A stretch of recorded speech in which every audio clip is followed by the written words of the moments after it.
Hi, everybody. Welcome to the chapter, The Cool of the Evening. Here it is. In the cool of the evening, when shadows darkened the fairgrounds, Templeton crept from the crate and looked around. Wilbur lay asleep in the straw. Charlotte was building a web. Templeton's keen nose detected many fine smells in the air. The rat was hungry and thirsty. He decided to go exploring.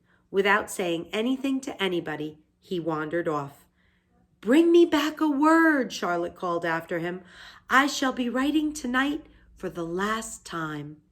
The rat mumbled something to himself and disappeared into the shadows. He didn't like being treated like a messenger boy.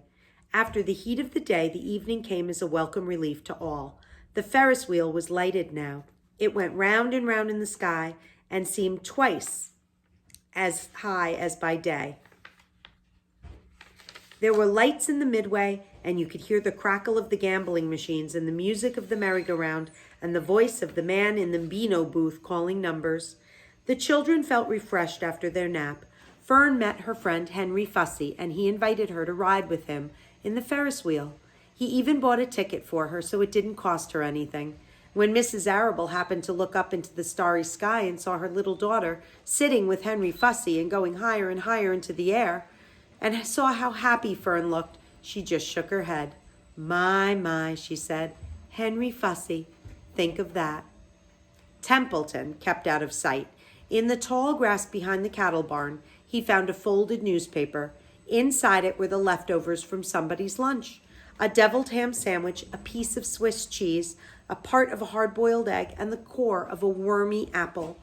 The rat crawled in and ate everything.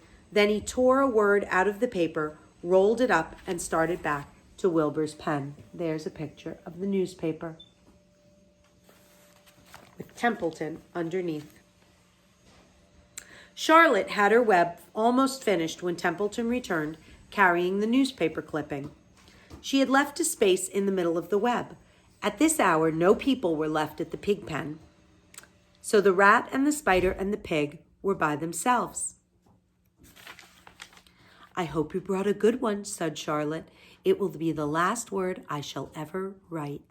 "Here," said Templeton, unrolling the paper. "What does it say?" asked Charlotte. "You'll have to read it for me." "It says humble," replied the rat. "Humble," said Charlotte. "Humble has two meanings. It means not proud, and it means near the ground. That's Wilbur all over. He's not proud, and he's near the ground." "Well, I hope you're satisfied," sneered the rat. "I'm not going to spend all my time fetching and carrying. I came to this fair to enjoy myself, not to deliver papers."